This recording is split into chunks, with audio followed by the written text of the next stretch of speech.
Okay, students, today we will discuss some questions on determinants.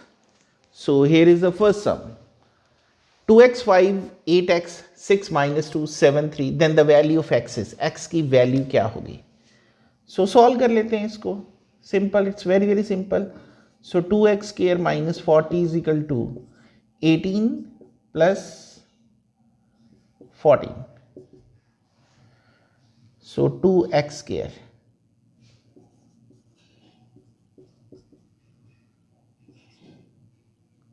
8 और 4 12 और 1 1 2 32. 2x square. 2x square और 2x square 36 और x की value plus minus 6. This is the answer of the question. It's simple question.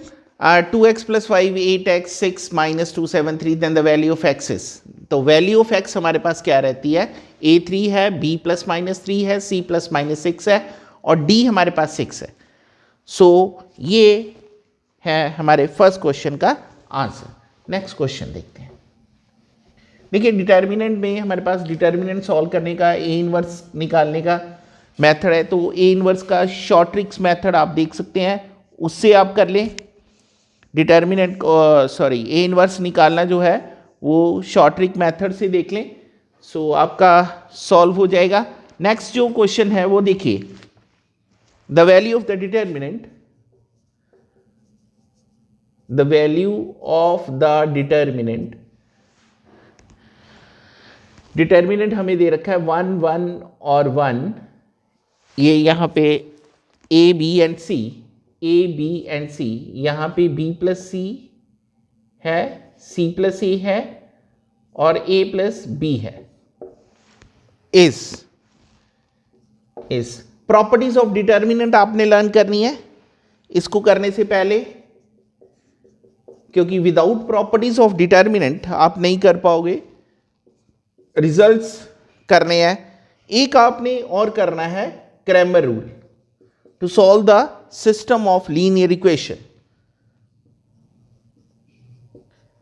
ठीक है जी, Cramer rule to solve the system of linear equation. अब देखिए बड़ा आसान है. ये 1 1 1 और यहाँ पे ए प्लस बी प्लस सी, बी प्लस सी प्लस ए, सी प्लस ए प्लस बी और ये बी प्लस सी प्लस ए प्लस बी. ये तो मैंने ऑरली देख लिया कि C2 कॉलम में हमने C3 ऐड करना है. C2 कॉलम में C3 ऐड करना है. किस में चेंज रहती है? C2 कॉलम में चेंज रहती है. सो हमारे पास ये बाहर आ जाएगा a plus B plus c common और 1 1 1 और यहाँ भी 1 1 1, b प्लस सी प्लस ए प्लस बी. ये सिर्फ आपको समझाने के लिए, अदरवाइज ये क्वेश्चन का आंसर 0 है जी. दो रोज सॉरी यहाँ पे करने की जरूरत ही नहीं है. दो कॉलम अगर सेम हो तो वैल्यू ऑफ डिटर्मिनेंट 0 होती है. B is the right option for this question. Understand? चलिए नेक्स्ट क्वेश्चन करते हैं. It's very very simple question, बहुत ही आसान क्वेश्चन है ये. नेक्स्ट क्वेश्चन देखिए.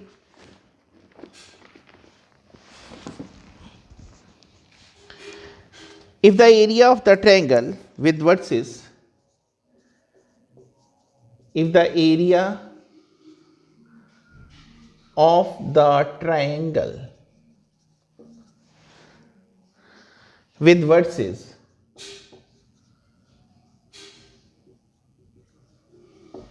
हमें -3, 0 3, 0 and 0, k is 9 square unit. 9 square unit हमें दे रखा है area. Then the value of k is, then the value of k is, तो k की वैल्यू हमारे पास क्या रहती है? 9, b3, c -9 और d6. सो हमारे पास एरिया ऑफ ट्रायंगल क्या होता है? 1/2 x1 y1 x2 y2 x3 y3 और 1 1 1. ठीक है जी, ये हमारे पास फॉर्मूला है। और एरिया ऑफ ट्रायंगल ये हमें 9 स्क्वायर यूनिट के इक्वल दे रखा है। सो 1/2 x1 है -301 और 0 k और 1, ठीक है जी, 0 k और 1, ठीक है जी। सो जैसे मर्जी कर लो, एक्सपैंड कर रहा है एक्सपैंड कर ले, ठीक है जी, एक्सपैंड कर सकते हैं हम इसे। सो 1/2 ये आएगा -3 इंटू -k, 0 का तो आएगा नहीं, ठीक है जी। और ये हमारे पास क्या है, बीच वाली टर्म का 0 आ गया, +1 के लिए ये 3k बनता है, 3k और ये 9, ठीक है जी। सो सॉल्व हो गया, 9 2 जा 18, 3k + 3k is equal to 18, 6k is equal to 18, तो k की value 3 is equal to 18, it means k is equal to 3, ये 3 के इक्वल आता है, k की वैल्यू 3 आ गई, k की value B is the right option for this question, ठीक है जी। नेक्स्ट देखिए, नेक्स्ट क्वेश्चन कुछ इस तरह से क्वेश्चन भी आ जाते हैं कि आपको वैल्यूज हमने निकालनी है। देखें, ये इस टाइप के क्वेश्चंस भी बहुत अच्छे से आते हैं। थोड़ा सा अगर आप ये प्रॉपर्टीज ऑफ डिटर्मिनेंट वाले क्वेश्चन देख लेंगे ना, तो आपको सीधे आंसर ही मिल जाएंगे पेपर में। If ABC are in AP आपको सॉल्व करने की भी जरूरत नहीं पड़ेगी। Then the value of the determinant,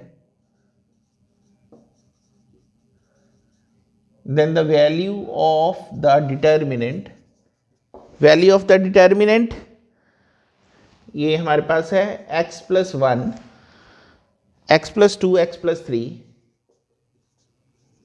x + 3 और x + 2,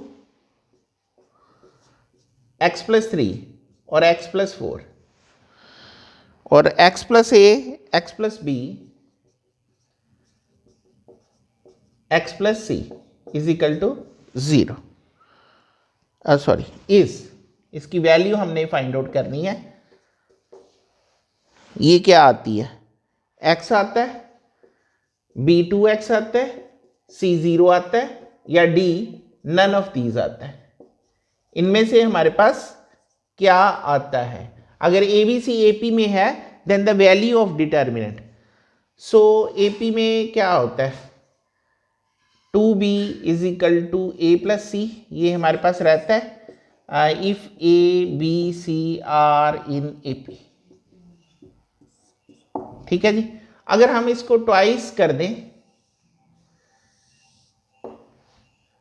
ठीक है जी, इसको ट्वाइस से मल्टीप्लाई और इसको ऐड कर लें, तो ये बन जाता है x + 4, ये सॉरी 2x + 4, इसको ऐड कर लें, 2x + 6, 2x + a + c, और ये 2x + 4, 2x + 6 और 2x + 2b, और ये x + 3, x + 4, x + c, और हमें पता है a + c भी 2b के इक्वल है, तो वैल्यू ऑफ दोनों रोज अगर सेम आ जाए तो वैल्यू ऑफ डिटर्मिनेंट 0 के इक्वल आती है, ठीक है जी।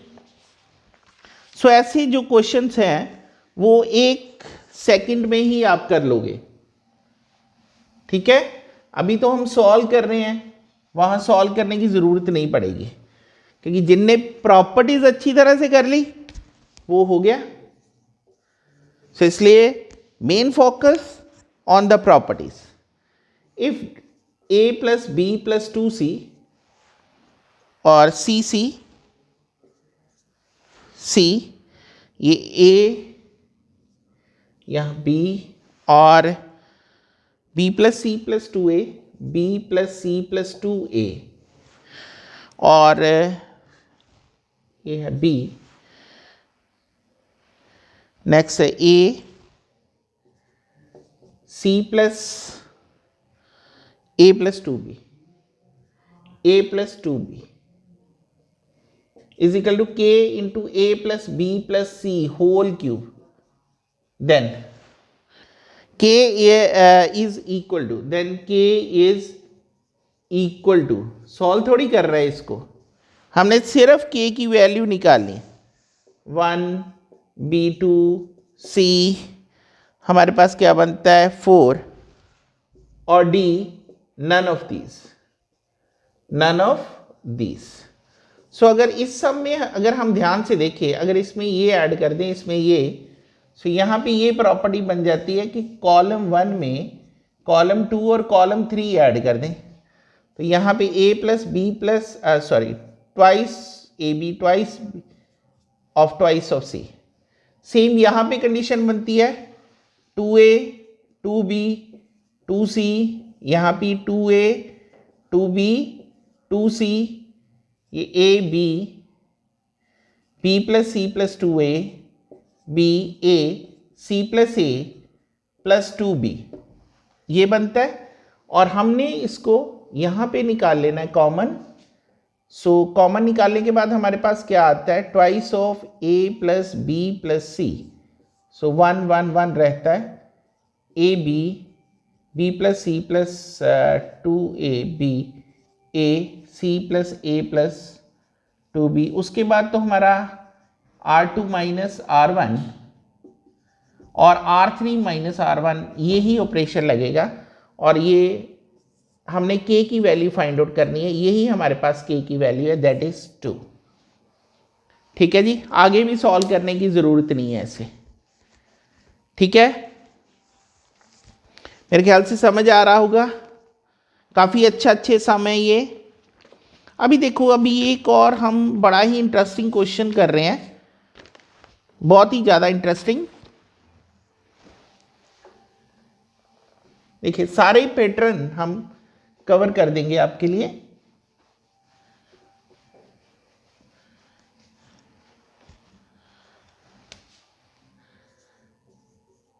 If f of t is equal to cos t 2 sin t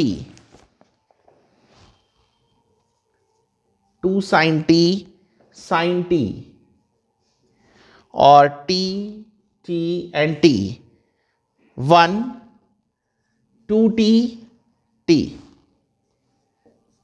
then limit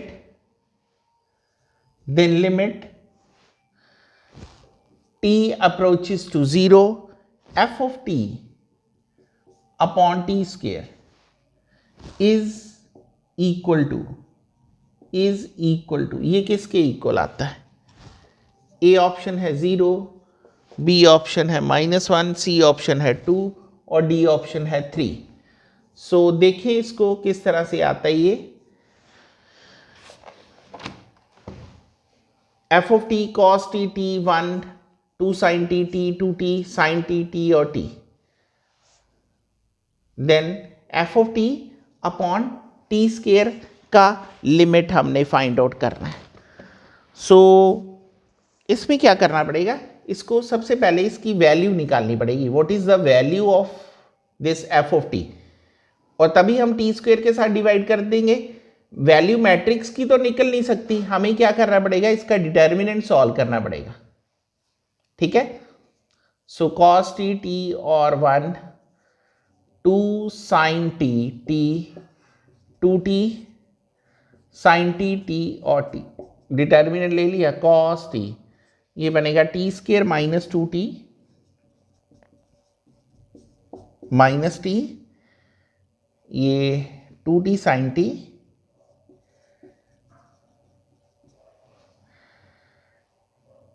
2t sin t और यहाँ भी minus 2t sin t 2t sin t plus 1 के लिए ये बनेगा 2t sin t minus t sin t. So ये हमारे पास t square minus 2t square minus T square cos t, और ये तो 0 बन गया, और 2 sine t, 2t sine t और t साइन टी, ये हमारे पास बनाया t साइन टी। अब इसको डिवाइड किसके साथ करना है, टी स्क्वेयर के साथ करना है। So limit t approaches to 0, F of T upon T square minus T square cos T upon T square plus T sine T upon T square. ये टी स्क्वेयर के साथ टी स्क्वेयर कट गया, cos 0 1 होता है, -1 आ जाएगा, और यहाँ पे साइन टी अपॉन टी का जो लिमिट रहता है वो 1 रहता है, -1 + 1 ये 0 के इक्वल आएगा। A is the right option for this question, A is the right option for this question. ठीक है जी, इस तरह के क्वेश्चन हमें डिटर्मिनेंट में देखने को मिलते हैं।